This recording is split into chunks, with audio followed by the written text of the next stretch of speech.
Well, thanks, Alec. I think what we're all talking about here relative to activity, some strikeouts. This is a part of what we all go through, and I want to talk about that as I hit on the topics that was asked to cover. So first week, Tyson kind of led a message about just kind of looking at the intersection of this business and our life and a lot of high level purpose kind of message. And then we got a little bit more into that last week with the playbook updates. I shared a little bit on just, the why behind each of our own individual efforts and put out a challenge for everybody to be very clear on why they're here. And so today I wanted to kind of talk about how does that why parlay into activity? And then how does that parlay into results? Because that's what we're all after. We're all trying to, um, you know, sow our seeds and ultimately reap the fruit of this business. And so there's obviously lots of how-tos, via the playbook, the Wealth Wave One resources. We all have these things at our disposal, and we should be getting into those um, in our offline time. But I just wanted to kind of talk about maybe more from a veteran who's been kind of dialing in on the activity of this business and what it's taken to build a client base and a referral base and just kind of getting that snowball moving. Let me share my doc so I can have my talking points here. Can I get a thumbs up from somebody? Sweet. So yeah, as I said, how do you turn your why into action results? This is obviously the lagging indicator of what we're all doing right now by making calls, enduring the rescheduling, and staying in that fight, so to speak. The prospecting is the work of this business. We call it a contact sport, not in the physical sense, but there's a lot to be said when we talk about, just if you're not pleased with your results, we've got to peel back the curtain and talk about, what's going into your activity. So as we talk about prospecting, I wanted to come at it from, the angle of the belief that we are telling ourselves when we, send a text, place a phone call, email, follow up, you name it. And I kind of tag these two fundamental beliefs as paramount to, what it takes to kind of fuel our effort to begin with. And so some of you have maybe heard this one before. If you aren't talking to your prospects, someone else is. And that may not be someone in the human sense. That could be, Yahoo Finance. That could be Motley Fool. That could be any Joker type finance website out there that is leading them, either astray or just not to the full, potential of what their financial needs calls for. And so we're in a world inundated with information, and it's our job to do the legwork of bringing advice to our clients. And so I think we have to be very mindful of what's influencing the minds of our prospects, and this goes for clients too. It's not just a prospect. It's what headlines are grabbing their attention. Are they fearful right now? With a president turnover and what's going to happen. Always there's some sort of economic event that has the ability to question somebody's plan. And it's our job to kind of stand firm, direct that rudder, so to speak. And so I just wanted to make that clear as we're all trying to be the value add advisor that we're called to be.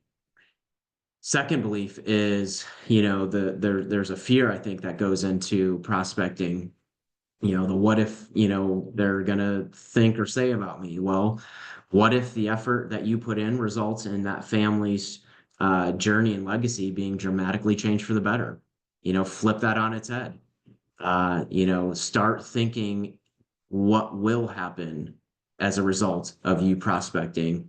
Sometimes we have to divorce ourselves from that outcome to know, hey, I'm at a point here where I could dramatically influence somebody's life. And that's the whole alpha concept that we've built into our mission statement now. So two beliefs, there's probably others, but those were kind of the ones that I kind of quickly came up with. And so more to the how. How are we, taking our personal belief in this business and translating that into activity? When you start to build your top 25, your spheres of influence, whatever, method you are using to track prospects, you've got to start a project, if you will, to get to know people. A lot of us come to the table with existing relationships, and that's great. That's the strength of our business is we've got new people coming to this team, and their number one strength is they have trust and likability with the top 25 that they're presenting to their trainer. And so, we always have to remember that we're in charge of knowing where this individual is at in their life. It might just be the wrong time to reach out to them for financial planning. We've all probably been there.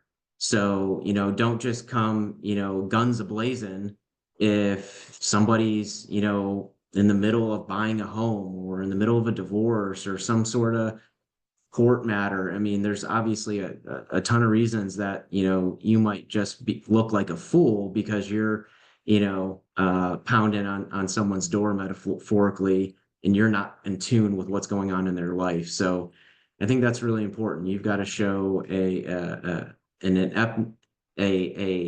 in tuneness, if you will, to that prospect's life. And that comes through asking questions, genuine, sincere questions. We've talked about this in the past for the veterans. I mean, you get somebody talking, with the right questions, people are so eager to tell you about their life. Man, when you're asking the questions, you're also in control of that conversation. And so we are, I think, in a really unique position, to not come off as a salesman or, hey, what you got to sell me, if we're just getting to know them. And so, the other phrase that we've all come to know and love is no one cares how much you know until, they know how much you care about them. So, might be stating the obvious, but just some good reminders when you talk about the work that it takes to build a relationship, just that integrity piece of going to bat and understanding where somebody's at. It's getting lost in translation and kind of the this the real world. And what I mean by real, I mean REEL, the dopamine and just the short interactions that we're, all being, just succumbing to. We need to get back to relationships and building those authentically. There's also another thing moving on here that we were taught early on in business. And we'll know this one very well, but maybe something we haven't touched on in a while is there's 3 phases to prospecting: awkward, mechanical, natural. And we're all going to be kind of moving through them, at our own speed. The goal is to get the awkward phase done as quick as possible. We have, verbatim statements in playbooks and other resources for what you're going to say to people. I could argue actually that the awkward phase is maybe not as bad as it used to be because so much of our initial reach out effort is by way of a message, through text. And, so that kind of barrier, if you will, of making a phone call and, your heart beating through its chest is not as bad as it maybe used to be. Call that just a kind of um, this business obviously coming into the 21st century and just, the growth that it has seen. So that awkward phase is maybe not as bad as it used to be. Mechanical is obviously going verbatim from what, scripts are telling us. And then sooner or later, you've got to build in your own, ways of saying things and building your personal story into that. And so that's that natural phase, that we talked about. So within that, there's obviously a level of intentionality, when it comes to prospecting. This business is all about teaching us to go from kind of more of a passive role in the relationships that we have in our life to more active. Before I was ever introduced to this business, I kind of just saw, acquaintances and friendships as, just checking in with them for the sake of checking in with them. And I still do that.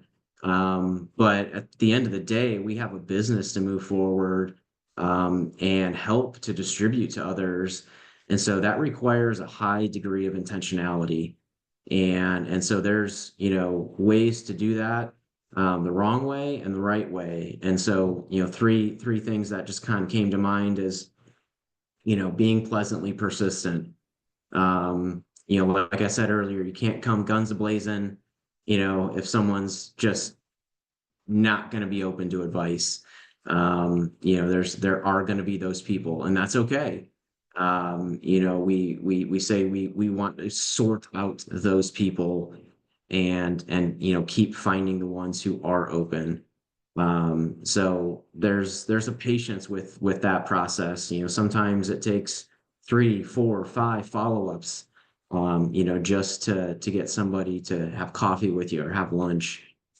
So always make sure we're doing that in a, very pleasant way. Resistance, as some of you just talked about opening up this call, we're all going to have some sort of resistance, just in the form of what life might be throwing at the prospect. There's always something going on, right? And we have a job to, help sift through that with people. There's many a times in my business where, I get to kind of the end of my prospecting rope, if you will, and you eventually have to say somebody that, if you're not just getting a response, you're eventually just going to say, hey, I'm sensing that this is not the right time, which I 100% respect. But it helps me as much as it helps you if you could just let me know that this isn't a good time. And you'd be surprised how much that just gets people to say, hey, thanks for understanding. Yeah, you're right. It's not a good time. But, I appreciate you just giving me, the light of day. Maybe we can touch base in 6 months or whatever it is. Or it just might be no thanks. And no thanks is, hey, you've gotten them to really just own up to wherever they're at. And that's not a reflection of us or, the help that we have to offer. That's just a reflection of where that they are at in life. Again, we want to be spending time with people. They're going to meet us halfway. They say a business deal is not going to go smooth if, someone's going 51% and they're only meeting you 49. Even that 1% difference, it's got to be 50-50. And so I make that known to some of my prospects. I can't just, be in constant follow-up mode, looking like I'm desperate. That's another thing. We never want to come off in a desperate manner. They've got to know your availability. They've got to know that you have other activity, you have kids, you have a life, you have as much busyness as they claim they have in their life. And so being able to say that in just a professional way is important. I mean, you look at kind of dentists and lawyers or whatever sort of medical professional there is out there, these people, we all have been in position where we've had to schedule an appointment and we come underneath their availability, not ours, but theirs. And so I feel like our profession needs to be in that rank and file in terms of, hey, this is something where I've got limited time. Maybe it's just while your kids are at school, whatever it might be. And you've got to fit them in at that exact time. So just some thoughts there as you kind of think about, just these resistances or excuses, and everyone's got some sort of pushback. And sometimes it's just it's not pushback because they don't want to meet or they don't want to enhance their financial future. It might just be the first time that they've ever opened up about their finances.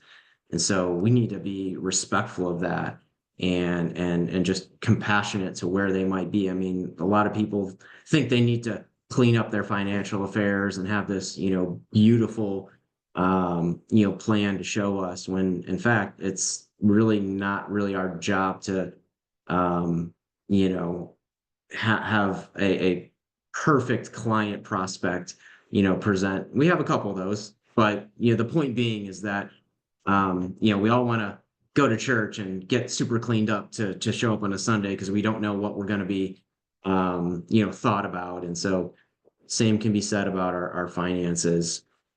The fortune is in the follow-up. Man, that one's huge. I've said it in so many ways already, but find a way to I guess track your follow-up is what I've learned to do with that. Last time I messaged somebody, the last email or whatever it was, phone call, have some sort of tracking mechanism for that. So, kind of, what's a good time frame. Sometimes people just, you go a month or two and it just was poor timing on when you reached out and all of a sudden they're ready. So let me kind of conclude thoughts there and input, maybe some of the senior guys on the team, anything to piggyback on relative to what you're experiencing right now with prospecting.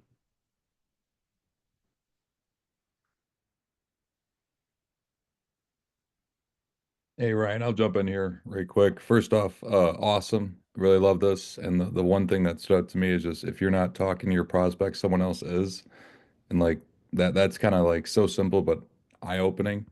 And just that kind of creates a little like when you said that, that created a little bit of urgency in me, like, oh my goodness, like wow, because I have some business cards right here, but I mean I love everything you said and just kind of opened up my vision. Appreciate that, Shane. Yeah.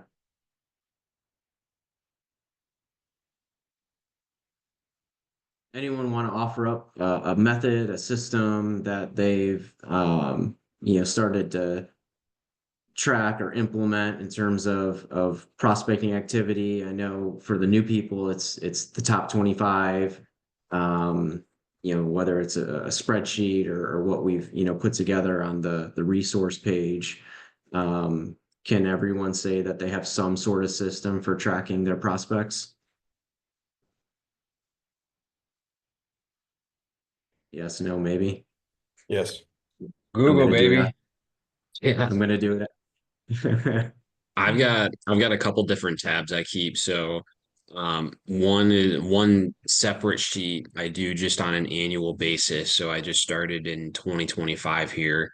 I've got a raw materials list. So I had a conversation with someone of very loose commitment, or I remembered someone I haven't contacted yet, and I'll put them in my raw materials list of whatever that is. Hmm. And then in a separate tab, I keep track of any referrals. So, like the one that I got on Saturday, I put that in my referrals tab and I indicated who referred me to that person, and then any notes. So, like messaged the guy yesterday. I finally got his number. Um, haven't heard back yet, so I'm going to wait a few days or wait until next week, and then instead of a text, give him a phone call. But then also how I had told you guys that I had like $1.5 million identified. I keep that on like my business submission page where I have a like future slash identified business tab and then an actual submitted business tab. So I keep all of those separated to kind of identify here's some random person that I talked to, here's a referral I got. Hey, this person said, hey, I've got 100 grand to roll over to you. Let's just find a time to meet. Those are all in separate places, so I can kind of know what's actually identified or what's a tangible conversation I had versus, just seeing someone on Facebook or, thinking that person should, I should reach out to them. Right. That's awesome. Anyone else?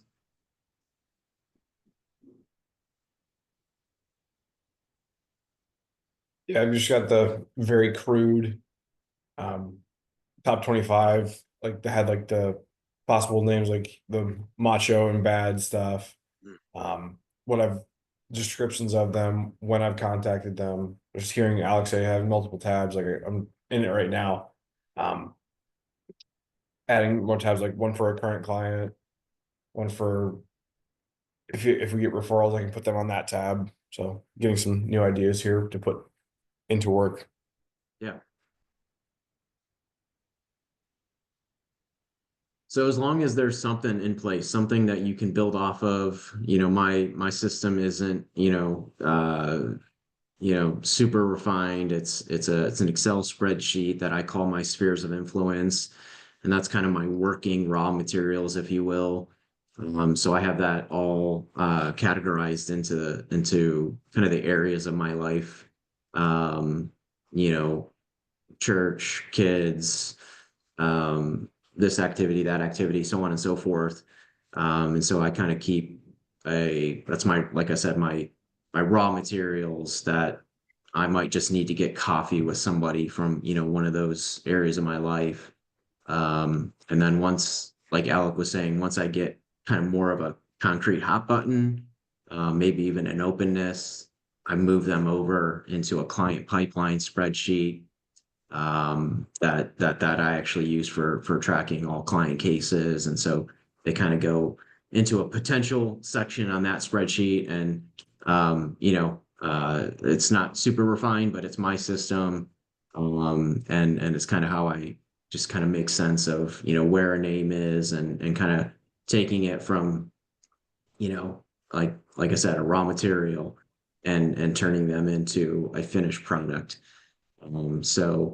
So that's something that maybe we can talk a bit more offline, one-on-one, or one of you newer folks, if you want to touch base with me, Alec, Joe, Tyson. Obviously we're kind of in charge of being role models for those systems. So on top of this, I wanted to kind of actually connect, this how-to to the results I've been getting on the recruiting side of my business here lately. So, taking what you see on the page and actually telling a story with it with real life people. So, they haven't had a chance to get on these calls or really receive a formal introduction yet, but I have had 3 brand new recruits in the past month.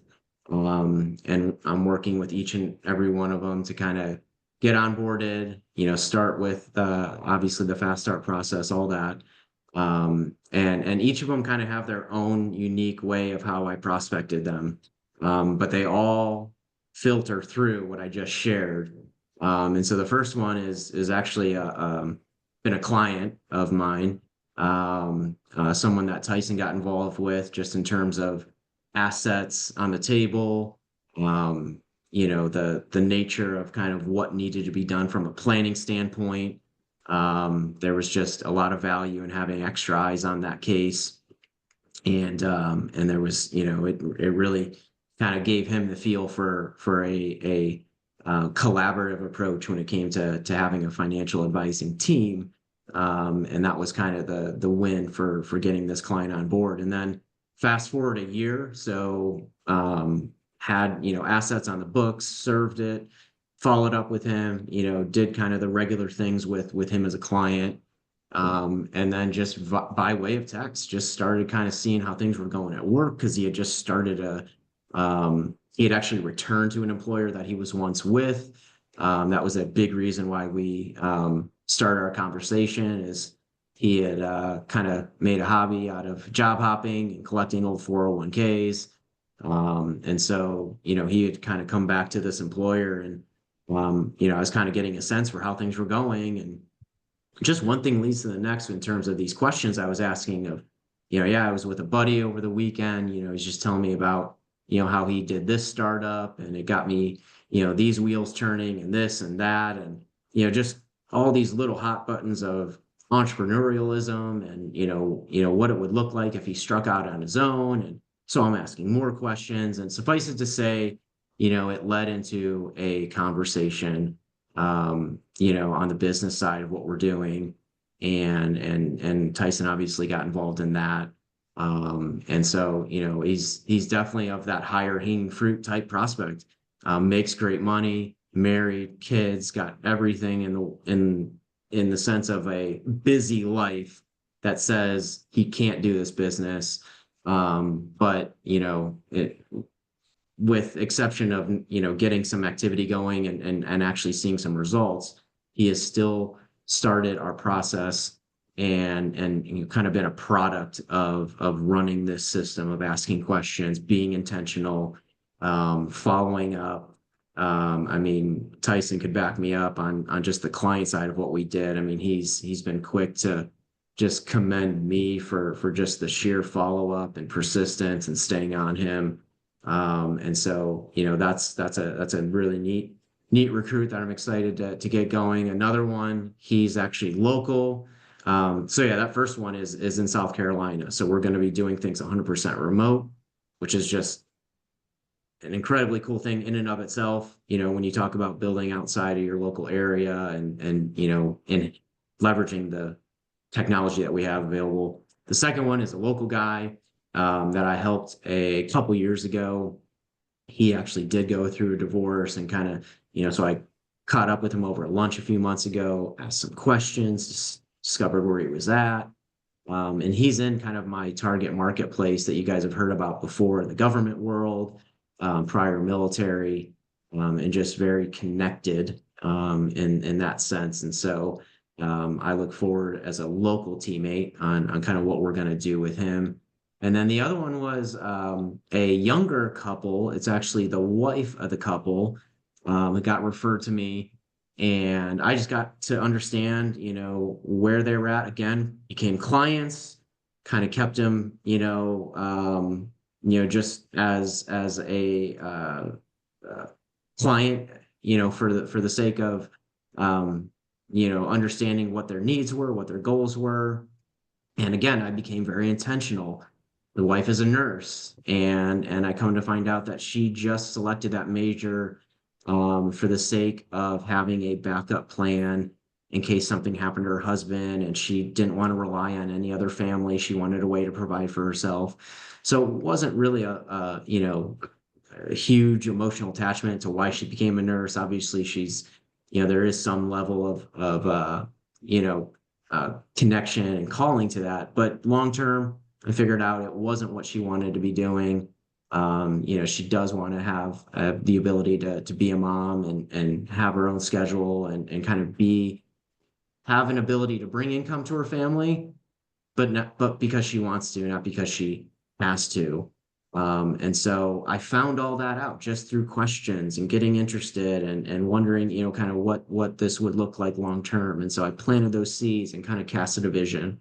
And so those are the three examples here recently of just kind of understanding where that prospect was at and, just making sure that there's alignment. That's all we're really doing. We're trying to figure out if there's alignment between what we're doing as a company and what somebody is doing in their professional life. Don't get sucked into trying to obviously put round pegs into square holes. I've done that plenty of times too. So asking questions, I think, is maybe my presiding takeaway with getting to know how these individuals, are going to be good candidates for our business platform. So anyone else, I would love to kind of hear some other feedback, but that was the other component to, what I wanted to share is three, results, if you will, new teammates that are now within my business. Yeah. So any other activity or stories related to that? Hey Ryan, I think this training's been tremendous. I've been in my car a bit now back home, so but I've got the entire training. And guys, I hope you took some notes, and I hope you go back and watch this recording, because one thing I say to a lot of you that we're talking individually is when you're really good at something, you make it look easy. And Ryan is making the process of prospecting sound very casual and nonchalant and almost easy. And that demonstrates his command of this process, and his results are showing that as evidence of what you just went through, Ryan. But it's the trap is to think, okay, that's easy. I mean, how many times have watch somebody do something to make it look easy, and then you go try to replicate it and it's a total disaster? I mean, I've done that plenty of times, and it's like, well, maybe that wasn't as easy as it looked when you're the one holding the ball or on stage or doing the training or whatever the case is. And so I just want to commend you for Ryan guys, this is the result of years of diligent work that Ryan's put in at really crafting his process. And one thing I've seen out of Ryan the last couple years specifically is the consistency at which he's identifying quality prospects. I mean, there's not a month that goes by that multiple new names, whether it's on the recruiting side or the teammate side, are surfaced that he didn't know 6 or 12 months ago, or maybe he knew barely, but he's advanced the relationship. And that's just evidence of a process. And one thing I'd love to drill down for you guys is it's a mistake I've seen a lot of people make in this business over many, many years, is they look at prospecting like a transactional event. It's this binary thing where I either get a yes or I get a no. And so they'll call somebody, they'll approach somebody, and it's kind of like, yes or no. Are you in or out? Do you want to meet or not? And they kind of like, sometimes it is a yes, but oftentimes it's a maybe or a no, or I'll get back to you. But because maybe that teammate comes off a bit aggressive, desperate, urgent, you name it, that's a permanent no. And Ryan, I think what you talked about with just having a clear takeaway, like, hey, I'm sensing that the timing isn't good right now. Man, you guys, that is like $1 million advice right there. I'm going to give you an example of that in a sec, but that's just that's master class level stuff. And what that demonstrates is, hey, I'm here when you're ready, but I don't need you. That's a power grab, right? That really makes an impression on people, because they're going to remember you, because finances never go away, right? It's always on people's minds. And next time they have a question, or when they feel a little bit better about something, or something in their life gets cleared up, or the season of the year is a little better for them, whatever the case is, they're gonna be like, you know what? Ryan seems like a good guy. Like, maybe I should follow up with him. Or the next time Ryan, hits him up 6 months later, hey, just checking in. How's life? How are the kids? Like, you know what? We should have that conversation. You guys, that is where business gets done. I mean, I can't, you guys, I would even tell you, I have to guess that the majority of my business has not come from like the first time I prospected somebody. I mean, it's so many. I could give you guys examples for days of wonderful clients I have that took a couple years worth of dripping on them, or starting something really tiny, building some trust, and all of that. And so I'm going to give you an example of that in a sec. But Ryan, the other thing I wanted to say about Ryan is, I hope you guys pay attention. If you especially if you go back and rewatch this recording, which would be a really valuable 40 minutes of your time, is just listen to the amount of people he's just dropping. New recruits, prospects. He's got a lot of prospecting balls in the air, right? He's constantly, he's got people that he's actively trying to schedule this week. He's got people he's just starting to get to know. He's just said hi to at the gym. Hey, that's a new guy that showed up. I'm gonna maybe go make a little small talk with him next time I see him. Like, he's got that whole range of stuff, right? A good farmer has crops they're going to harvest right now. They got crops they're going to be harvesting in 3 or 4 months. They got a field over here that's resting for next year's plants. They got, there's a system whereby harvesting is continually happening. Somebody that's just out, okay, I'm hungry. I need to go find something to eat. Let me grab my bow and arrow and go out and see if I can find something in the woods to shoot. Like that's not a strategy. But how many of us operate our business like that?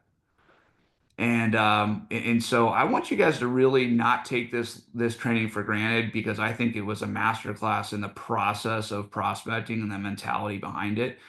And just to tie one last thing in for you guys, I want you to be clear on your motivation, because I think Ryan did a great job of connecting his whys to his daily actions. But I think we all need to be reminded of like why you're here, because here's what happens to a lot of people is you buy into the business, and a lot of you guys on this call are going to be in Dallas with us. And so if not all of you, and so you're going to come back undoubtedly renewed, fired up, energized, but then you fall in this trap of like this kind of treadmill commission kind of thing of like transactional, like you get target locked on a couple people and you're not, building this process of prospecting. And then you start getting to the point of like, hey, is this really worth it? I mean, if I make all these calls and do all these meetings, I make a sale, I get a check, and I mean, yeah, it's better than nothing, but was it worth all that work? And like you start drifting into this negative spot of like, hey, I could just pick up an extra shift at my work and make the same money. I could just do this on the side. I could just, in your brain will play tricks on you, right? Like, is this worth it? Because we minimize this business into this like side hustle kind of a thing. And you guys, the reason I have the business I have is I've never viewed it that way. I always viewed it as I'm building something that's going to finance an extraordinary life. And I was reminded of that just yesterday. I went to visit a client, and they've been clients of mine for, I'm going to guess 12 years or 15 years, something like that, maybe 10 or 12. A relative of Leah's that when I first kind of came into the family, I mean, they weren't a client of mine for years. They were good savers and had some decent money put away. But they had an advisor at Ameriprise and seemed really happy. The guy treated him really well. It was like, hey, it's not broken. Let's not try to fix it kind of a thing. And this was back in the stage where I was just prospecting everywhere I went, every family gathering, everything I did, I was looking for prospects. Like that was my mission in life for 10 to 15 years. And so eventually, and I forget the exact details, but eventually I basically got a meeting with them just to at least on a third-party referral basis. And somewhere in that process, they started a pretty small account. And I'm going to guess they had something like $500,000 to $700,000 of total assets, 12, 13, 14 years ago when we started working with them. And I got some tiny little $50,000-ish account. Just let's just give them something. Started building a trust, started intriguing, started all those things. And eventually a couple of years after that, got over the hump and got all of their money and frankly have done a great job with it. We've been in a bull market, but I was visiting with them yesterday. They're retiring at the end of this year. So the whole conversation was all these accounts, what are they doing? You guys, this client now has about 2.5 million with me. And they have another, close to $1 million. Well, that's not true. About another, 500,000 to 700,000 in current 401ks, bank assets, you name it, other things that some of that will be coming later this year. And they just sat there and you guys, I mean, their gains with me, I've made them over $1 million of total growth, in addition to what they've given me, right? Which is no small number. And a huge chunk of that, they have close to 2 million of that, 2.5 million in locked in variable annuity benefits that we're going to trigger in the next 18 months.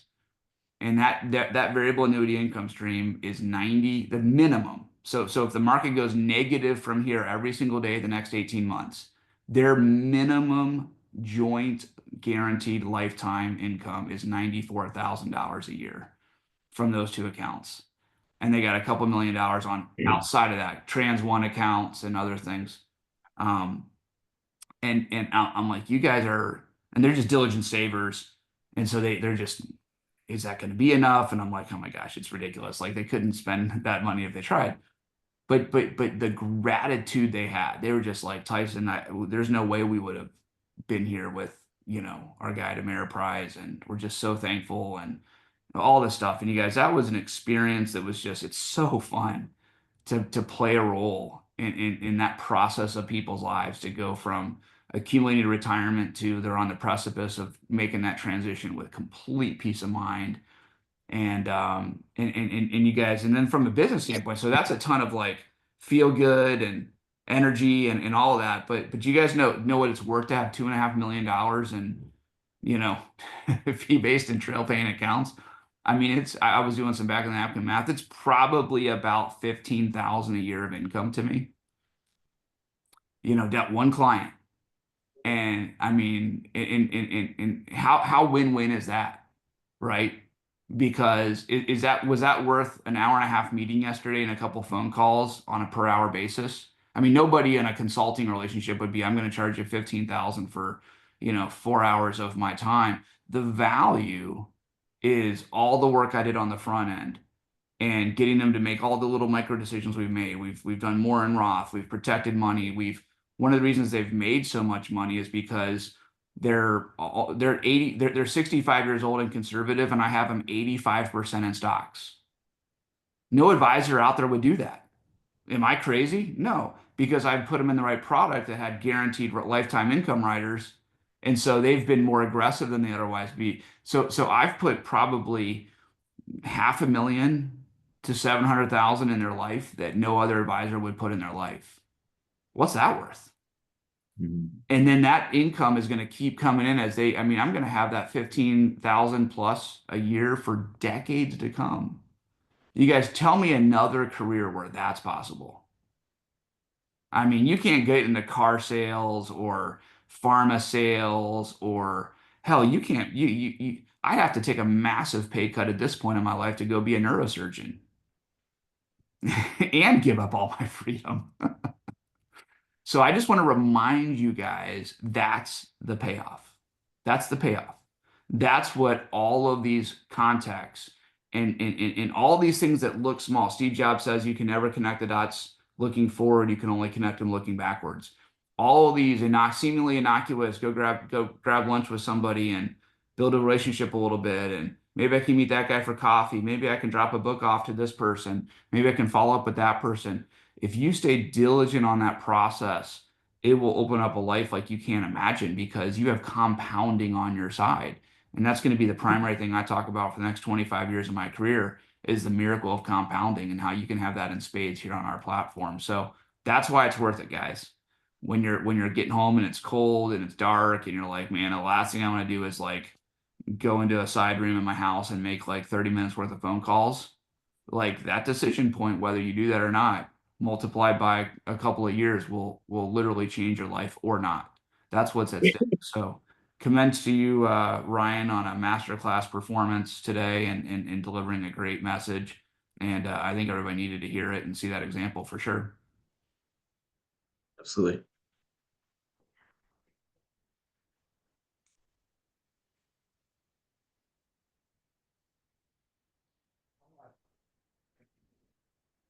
Is there any other topics that does everybody want to talk before I jumped in? Let's just sit here in silence. Okay. I just wanted to, if we're done with that, just kind of get a whole little bit. I don't know if we are going to have one more training before Dallas, to kind of lay down like the itinerary of like what's going on with that, like when we have to be certain places, if there's going to be something that's going to be distributed, for like schedules and stuff like that. Yeah, I can cover that right now. So first of all, the agenda, I believe, is posted on the same convention link that you went to register. They have a big picture agenda there. So there's a women's networking lunch and meeting that would be great for you guys to shut. Alec, you got to go with Caitlin. I'm going to require that. Anyways, that's going to be a high energy room right there. That's in the afternoon on Thursday. I know we're all getting in different times. Whatever the start time is, the main session starts Thursday evening, maybe 6 o'clock or something. It's on there. I'm actually going to be on stage that night doing. I'm hosting some of our presidents and all that, and kind of moderating a panel. So that'll be a cool night. And then it's all day Friday, all day Saturday. I've got a team dinner lined up. I'm sorry. Oh, I've got a team dinner lined up for us with Nationwide for Friday night. It should be at the same spot we went to last year, which was kind of like a oyster fish kind of bar kind of place. It was really cool. And so that'll be Friday night. So once the meetings get going, you will not have a lot of downtime. They got that thing pretty packed. I mean, they're giving like a 2.5 hour break or a 2 hour break for dinner every night, which is nice. And then recognition and awards are all on the last session. But I know at least one of the nights, if not two of the nights, there's like cocktail receptions.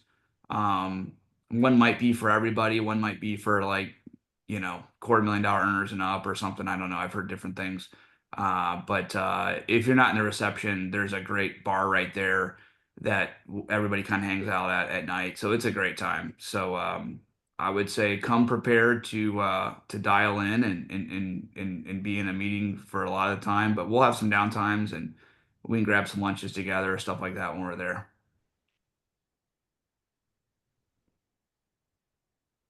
Anybody have any thoughts or questions on that?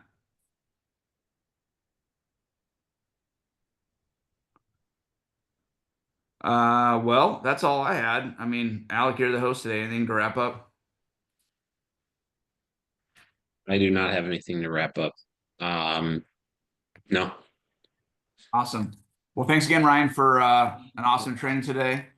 And we'll talk to you guys all next week. Take care, everybody.